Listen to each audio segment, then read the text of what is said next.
os primórdios da profecia escrita, para a transformação da Bíblia em livro escrito. A profecia não é apenas importante por causa da recepção da tradição de Amós no livro de Isaías em formação, ocorrida cedo, mas faz parte da essência de sua transmissão das mensagens de Deus, que ela, em forma escrita, desempenha um papel decisivo na formação da concepção de textos normativos. A profecia é um fenômeno conhecido não apenas em Israel e Judá, mas também em outros lugares do Antigo Oriente. Os mais conhecidos são os textos proféticos de Mari, no Alto Eufrates, do século XVIII a.C., e de Assur, do século VIII a.C. A antiga profecia oriental deve ser vista no contexto mais amplo da premonição. Por intermédio de técnicas específicas, especialistas procuram obter conhecimento sobre o futuro divinamente intermediado com o objetivo de aconselhar a corte real em questões militares, econômicas ou políticas de ordem geral.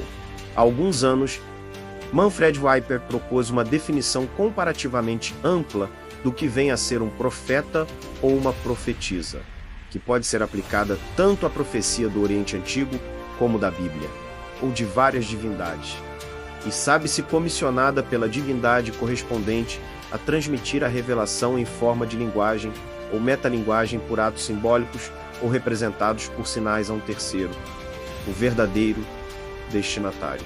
Tal processo também é conhecido na Bíblia, sendo descrito em 1 Reis 22, versículos 6 a 22, o rei de Judá.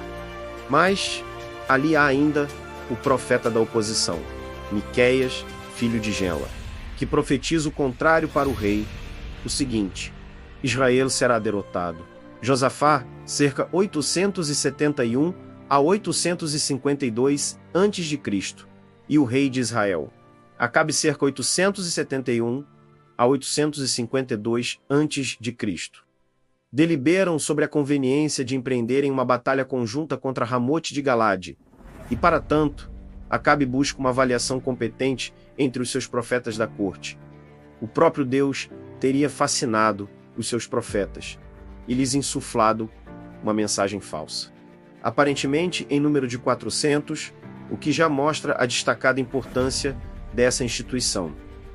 Claramente reconhecível nele, entretanto, é a problemática fundamental da profecia institucionalizada, que determina o conteúdo emitido pelos seus peritos a partir das expectativas que, implicitamente ou explicitamente, são trazidas a eles.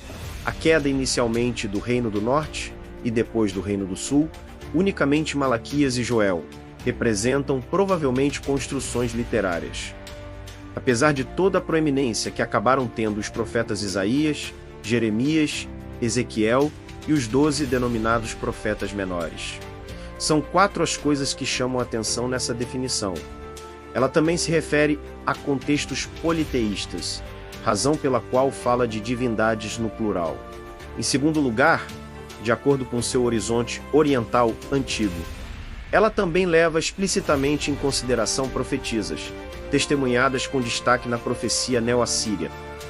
A terceira coisa consiste no fato de ela considerar a profecia não verbal, que na Bíblia, por exemplo, encontra-se atestada em 1 Samuel 10, verso 5, e em quarto lugar, ela deixa em aberto o aspecto da predição do futuro. Ela define a profecia a partir da essência do mensageiro. A predição do futuro naturalmente se encontra incluída nesse contexto, mas sem ser especialmente destacada. Não se consegue detectar nenhuma figura profética individual por trás desse escrito. Profecia é, portanto, transmissão de conhecimento divino a destinatários humanos. A informação prestada pelos profetas é clara, eles encorajam o rei Acabe a pôr em prática sua campanha militar. Na ocasião, Miqueias, filho de Genla, também explica ao seu rei, Acabe, como se originou a profecia de todos os demais profetas que predisseram o contrário, a saber, por meio de um espírito da mentira, enviado pelo próprio Deus, mas ele não se tornou, por si só, formador de tradições. Não existe um livro nem vários livros sobre os 400 profetas que estiveram a serviço do rei Acabe. Essa percepção da profecia não explica o fenômeno da falsa profecia a nível dos próprios profetas, mas conta com algo como uma falsa profecia autêntica, O episódio de 1 Reis 22, versos 6 ao 22, é um caso especial. Temos conhecimento desse tipo de profecia porque os livros dos reis nos informam a respeito. Livros proféticos só foram preservados de figuras individuais, que atualmente constituem a parte do cânone denominada de profetas posteriores. Os personagens por trás desses livros não representaram inicialmente senão uma subcultura marginal devido às suas mensagens de crítica ao regime e ao culto, tendo evoluído para figuras renomadas somente depois das catástrofes. Nacionais de 722 e 587 a.C., em virtude da autenticidade do entorno social de suas tradições, sobretudo devido às suas histórias repercussivas já cedo detectáveis. Não pode haver dúvidas de que esses profetas devem valer, em sua maioria, como figuras históricas. Malaquias, que significa meu mensageiro, é um nome fictício, e já foi percebido diversas vezes que o núcleo do livro se relaciona estreitamente com a tradição anterior de Zacarias. Dando continuidade a esta, a tradição de Joel renuncia completamente a uma autolocalização histórica e está toda caracterizada com determinados textos cunhados por escribas. Não se consegue detectar nenhuma figura profética individual por trás desse escrito. Algumas figuras que ficaram conhecidas como profetas de escrita parecem ter se distanciado explicitamente da profecia institucionalizada. Amós, por exemplo, reage da seguinte forma à sua expulsão do santuário em Betel: eu não sou profeta e não sou discípulo de um profeta, mas sou vaqueiro e cultivo sicômoros. Mas Yahvé tirou-me de junto das ovelhas, e Yahvé me disse: vá, profetiza ao meu povo Israel. Esta réplica só é compreensível diante do pano de fundo sociológico ilustrado por 1 Reis 22. Amós não nega em relação a si que ele mesmo profere profecias, mas se distancia dos profetas institucionalizados que constroem suas aptidões previsíveis.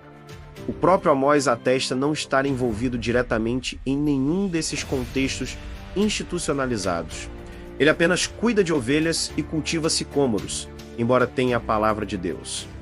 A situação problemática especial dos que mais tarde são denominados profetas de escrita torna-se reconhecível também no livro de Isaías, na visão de comissionamento em Isaías 6. Isaías recebe o seguinte encargo, verdadeiramente absurdo, de Deus, e ele, Deus disse: vai e dize a este povo: deveis ouvir, sempre ouvir, mas não deveis entender. Deveis ver, sempre ver, mas não deveis entender. Embota o coração deste povo, torna-lhe pesados os ouvidos, e fecha-lhe os seus olhos, para que não possa ver com os seus olhos e ouvir com os seus ouvidos, e para que o seu coração não compreenda, e para que não se converta e obtenha a cura. Nas ciências bíblicas, muitas vezes foi especulado sobre como deveria ser interpretada essa incumbência. A ideia mais plausível é ainda a assim denominada hipótese de retroprojeção, em Isaías 6, verso 9. O efeito malogrado da pregação de Isaías foi pensado em conjunto com a sua incumbência. Isso significa, por trás da formulação da incumbência de Isaías, como profeta, já consta a experiência do seu fracasso. Dessa forma, duas coisas se tornam compreensíveis para os leitores do livro de Isaías. Por um lado, esse texto explica por que Isaías não foi ouvido no seu tempo. E por outro, a fixação por escrito da sua mensagem mostra que ela é importante para tempos posteriores, nomeadamente para o presente dos seus leitores, que irão ler o livro após o cumprimento do juízo anunciado. O surgimento da profecia escrita em Israel coincide temporalmente com a queda do Reino do Norte de Israel, estando talvez até mesmo condicionado a esse fato. De qualquer forma, o término da existência de um Estado no Norte deve ter favorecido em muito o êxito da profecia escrita. Pode-se contar com o fato de o cerne da profecia do Antigo Testamento ter sido originalmente oral. Isso é indicado pelo emprego de certas formas e gêneros típicos da pregação oral. Até a literatura narrativa, que relata sobre a profecia, sugere essa suposição. No entanto, Os textos dessas unidades originalmente orais dificilmente ainda podem ser reconstruídos com segurança.